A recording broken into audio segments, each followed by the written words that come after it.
In 1999, a 15-year-old boy in Florida cracked the defenses of NASA and the Pentagon, forcing America to shut down its systems for 21 days. His alias was Comrade. His real name was Jonathan James. This is the story of the hacker who brought NASA to its knees. In the fall of 1998, when most of his classmates were trading Pokemon cards or memorizing lyrics off the radio, Jonathan James was quietly prying open the digital doors of some of the most secure systems in America. He started small, a local network here, a forgotten server there. The thrill wasn't in the damage, it was in the access. Each login prompt bypassed, each firewall tricked, was proof that he could outthink the adults who built them. His bedroom, cluttered with loose cables and Coke cans, became a cockpit to a world most people couldn't imagine. But Jonathan wasn't alone. The hacker underground of the late 90s was alive with pseudonyms and handles, a secret society living in plain sight. On IRC channels, kids from around the world boasted of exploits, shared lines of code, and challenged each other to dig deeper. In that sea of voices, Jonathan, Comrade, was rising fast. He had something others didn't: patience, method, a willingness to study systems until their weaknesses revealed themselves.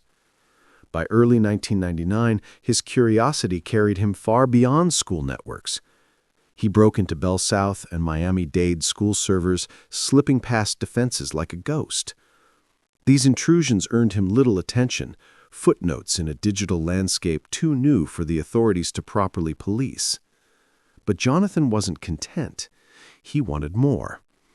The moment came when he discovered a vulnerability in a Defense Threat Reduction Agency server, a branch of the Pentagon responsible for monitoring nuclear, chemical, and biological weapons. For most hackers, this would have been the red line. Too dangerous, too close to the nerve center of U.S. power. But Jonathan didn't hesitate. He slipped in almost casually, like a thief testing an unlocked window. Inside, he intercepted thousands of internal emails, passwords, logins, even documents that hinted at how America might respond to certain nuclear scenarios. For Jonathan, it was exhilarating. For the U.S. government, it was terrifying. But it didn't stop there. Jonathan's methods gave him more than a glimpse. They gave him a master key. Soon, he wormed his way into NASA's computer systems, the same systems guiding the International Space Station. Here, his fingers danced over the keyboard, pulling down source code worth nearly $1.7 million, a program controlling life support functions aboard the ISS. It wasn't just data, it was the algorithm for breathing in outer space. NASA had no choice. They shut down their systems for 21 days, halting work, freezing progress, scrambling to repair the breach. The cost? Over $41,000 in damages. The humiliation? Immeasurable. And all of it, every stolen line of code, every intercepted email, had come from a 15-year-old boy in South Florida. But Jonathan wasn't celebrating. In the glow of his monitor, he felt something shifting. The hacks had crossed the line he hadn't fully understood until now. He wasn't just proving a point anymore. He was standing on the fault line between curiosity and catastrophe. And somewhere in Washington, men in suits and badges were beginning to whisper his alias, Comrade. The hunt had begun. By spring of 1999, whispers had turned into manhunts. NASA and the Department of Defense had been embarrassed, forced to admit that their supposedly secure systems had been breached by an intruder they could neither see nor stop. The agencies were furious. Not only had their defenses been punctured, but their weakness had been revealed to the world. For the FBI, this wasn't just about stolen code. It was about credibility. If a teenager could worm his way into the Pentagon and NASA, what could a foreign intelligence service do? The digital frontier suddenly looked less like an opportunity and more like a battlefield. And somewhere out there, A ghost with the alias C9RADE was still moving freely. The investigation began with breadcrumbs. Jonathan had been careful, but not perfect. His hacks left faint traces, snippets of IP addresses, unusual logins routed through proxies. Each trace was tiny, meaningless in isolation, but put together, they formed a pattern.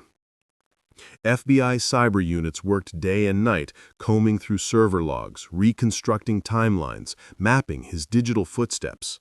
Slowly, a picture emerged. The intruder wasn't a seasoned criminal syndicate or a foreign spy ring. The signature was too erratic, too daring, too reckless. This was something else, something younger. Jonathan had no idea how close they were. To him, the hacks were challenges, puzzles to be solved.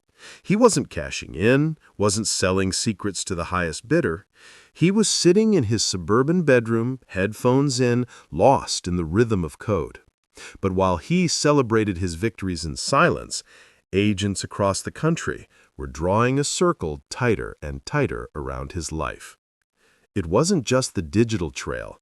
The FBI had eyes on the hacker community too. Informants, rival hackers, IRC logs quietly monitored. Jonathan's alias, C9RADE, kept surfacing. Stories of a teenager who had gone where others only dreamed of going. The legend was growing, but with it, the net. And then came the break. Investigators linked a series of intrusions back to a cluster of IPs in South Florida. Subpoenas were filed. ISPs complied. One name surfaced: Jonathan James, 15 years old, high school sophomore. The FBI could hardly believe it. How could a boy, too young to drive, too young to vote, slip past the defenses of the Pentagon itself? But the evidence was there, undeniable. Every breadcrumb, every login, every intercepted email pointed back to the same address. By summer, surveillance teams were in place, vans parked at the edge of quiet cul-de-sacs, agents listening, watching, waiting. His family had no idea. Jonathan himself had no idea. Every time he logged on, every time he tested a new system, the FBI was watching. And so the noose tightened. Each keystroke was another piece of evidence, each login another nail in the coffin. The boy hacker who thought he was untouchable was about to find out just how hard the real world could hit back. September 1999. The hunt was over. The FBI had gathered enough evidence, traced enough signals, and secured the warrants they needed. Now came the hard part: knocking on the door of a suburban home and confronting a boy who had humiliated some of the most powerful institutions in the world. In the early hours before dawn, black vans rolled silently into a quiet neighborhood in Pinecrest, Florida. The houses there looked identical: manicured lawns, trimmed hedges, windows glowing faintly with televisions still left on. It was the last place anyone expected to find a national security threat. But inside one of those homes, a 15-year-old was still awake, bathed in the pale glow of his computer monitor. The agents lined up, rifles ready. A battering ram slammed against the door. The sound shattered the silence of the street. "FBI, open up!" Inside, Jonathan froze. His heart pounded, every nerve in his body electrified. He had heard stories in chat rooms: raids, seizures, lives upended. But he had never believed it would happen to him. He was just a kid, after all. Just curious. Just learning. The door splintered. Flashlights poured into the dark. Agents stormed the house, shouting commands, weapons raised. His parents, shocked awake, stumbled from their room, faces twisted with confusion and terror. And there, in the corner of his messy bedroom, Jonathan sat. His hands hovered over the keyboard one last time, as if unsure whether to finish the line of code he had started or raise them in surrender. "Step away from the computer," an agent barked. Jonathan's eyes flicked to the screen. The NASA code still sat there, lines of it he barely understood but knew were priceless. And then slowly, he pulled his hands back. The agents moved in fast. He was cuffed, led out of the house, his neighbors peering through curtains at the boy who had brought NASA to its knees. For Jonathan, the night felt surreal. The FBI wasn't supposed to care about kids. The Pentagon wasn't supposed to care about him. Yet here he was, shackled under the harsh glare of red and blue lights, accused of being a national security threat. The aftermath was immediate. His computers were seized, his files combed through.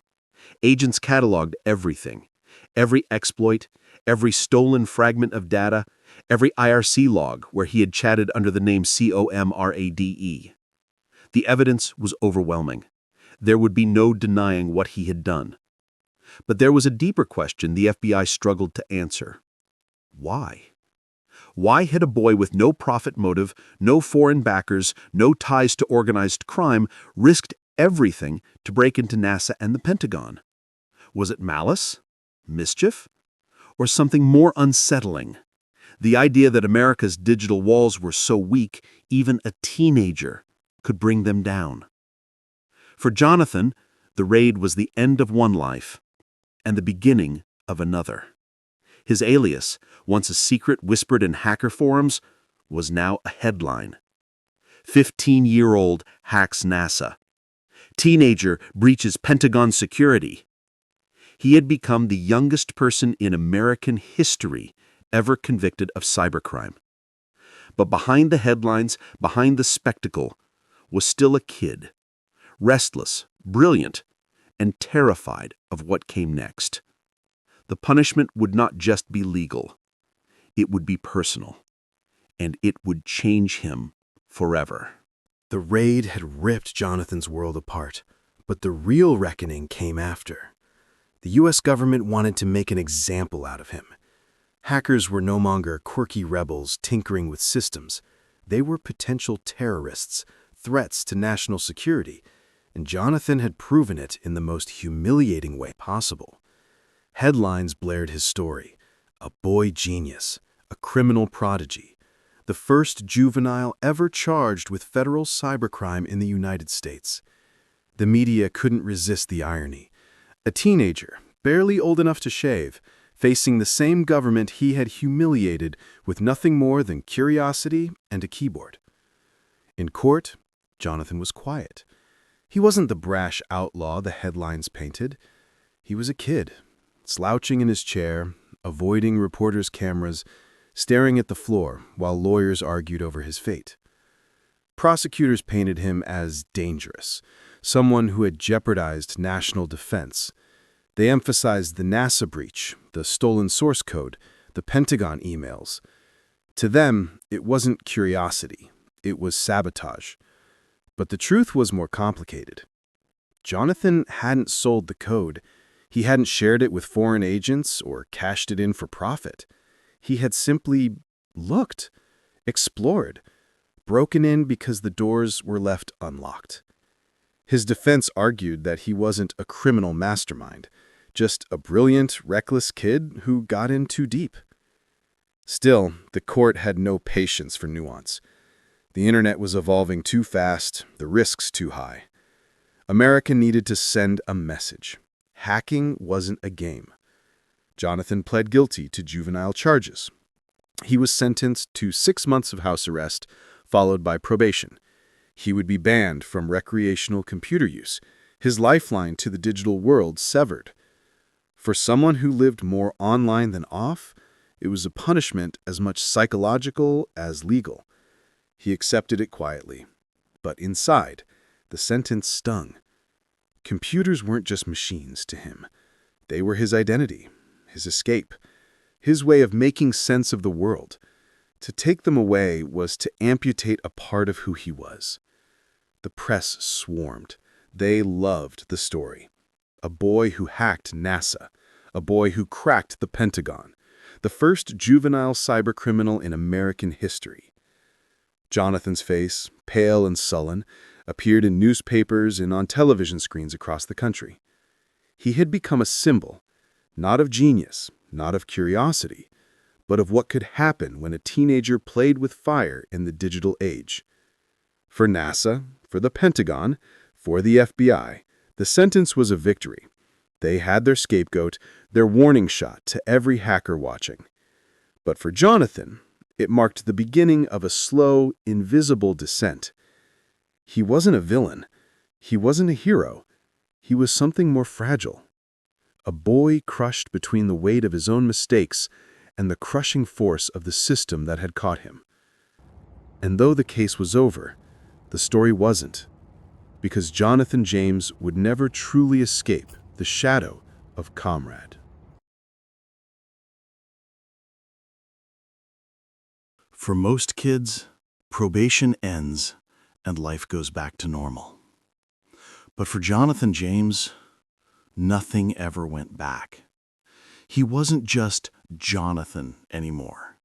He was Comrade, the boy who hacked NASA, the teenager who made the Pentagon flinch. That name followed him everywhere. At school, classmates whispered. Some admired him. Others mocked. Teachers eyed him warily, as though at any moment he might reroute the grades or hijack the school's attendance system. Outside, strangers recognized his story before they recognized his face. The weight of being a symbol, the first juvenile hacker, settled heavy on his shoulders. Probation shackled him more than the handcuffs ever did. No computers, no online life. The digital universe where he once reigned felt like a distant planet he could never return to. For Jonathan, whose identity had been built line by line in glowing text on a screen, the silence was suffocating. But time marched on. By the mid-2000s, the hacker underground had changed. Anonymous was rising. Cybercrime was escalating from curiosity to commerce, from playful breaches to billion-dollar thefts. Jonathan, once a pioneer, now watched from the sidelines, his own legend a fading headline. And then came 2007. Federal investigators launched Operation Firewall, a sweeping crackdown on credit card fraud and cybercrime. They raided homes, seized servers, arrested figures in the underground.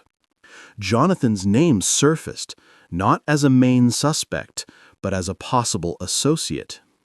The FBI searched his house again. They didn't charge him with anything, but they left him shaken. To Jonathan, it felt like a curse. No matter what he did, no matter how far he tried to distance himself from Comrade, the ghost of his teenage hacks followed him. Once branded a hacker, always branded a hacker. Friends described him as anxious, withdrawn. He struggled with depression, paranoia. He told people he felt hunted, that the government would never stop looking for a reason to bring him down. Whether it was true or not, it didn't matter. He believed it. On May 18, 2008, Jonathan James was found dead in his shower.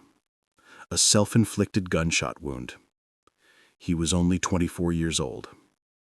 In the note he left behind, he wrote that he had lost faith in the system of justice. He believed he would always be a suspect, that no matter what he did, he could never escape the shadow of his past. I honestly see no hope, he wrote. This is not a suicide. This is a murder by the system of justice. The boy who once dismantled NASA's defenses with nothing but curiosity and code was dismantled himself by the weight of his legend, by the paranoia of surveillance, by the unforgiving memory of institutions that had once branded him an enemy. Jonathan James became a cautionary tale, not just about hacking, not just about security, but about what happens when a child collides with the machinery of power and is never allowed to forget it. Jonathan James's story didn't end with his death. If anything, the tragedy deepened his legend. In hacker forums, his alias C0 Comrade became a name spoken with a mix of awe and sorrow. He wasn't remembered as a criminal, he was remembered as a pioneer, a boy who had tested the walls of the digital fortress before anyone truly understood how fragile those walls were. To the government, Jonathan's case was proof of vulnerability. NASA and the Pentagon had learned the hard way that the future wasn't in missiles or tanks, but in lines of code. Cybersecurity became a priority. Millions were poured into defense, surveillance expanded, laws hardened. The digital battlefield had been exposed by a 15-year-old. But to hackers, Jonathan represented something else. He embodied the paradox of the underground, the line between curiosity and crime, between discovery and destruction, between freedom and punishment. He hadn't profited. He hadn't betrayed his country. He had simply asked, through his actions, the question no one wanted to face. If a kid can break in this easily, how safe are we really? And yet, the price he paid was unbearable. The system made it its example, its warning shot. His probation cut him off from the very world that gave him meaning. His later life, haunted by suspicion and fear, showed how impossible it is to separate identity from mistake once the world has chosen your label. Even today, nearly a quarter-century later, Jonathan James's story echoes. Every major hack, every breach of a government or corporation carries a shadow of his legacy. He was the first to show that the internet, this invisible architecture holding up modern civilization, was fragile. That its locks could be picked not by armies or corporations, but by a teenager in his bedroom. But the deeper tragedy of Comrade is not just about vulnerability. It is about humanity. It is about a boy who was punished not only for what he did, but for what he represented. A reminder that behind every breach, behind every headline, is not just a hacker, but a human being. Jonathan James once wrote, "I honestly see no hope. Yet perhaps hope lies in the lesson his story left behind, that power must always be questioned, that systems must always be tested, and that genius, even when reckless, deserves to be understood, not just condemned." He was 15 years old when he shook NASA, 24 when the weight crushed him, and in between, he became something more than a hacker. He became a mirror, reflecting both the promise and peril of a world being rewritten in code. Jonathan James, alias C0 Comrade, the boy who brought NASA to its knees and paid the ultimate price for it.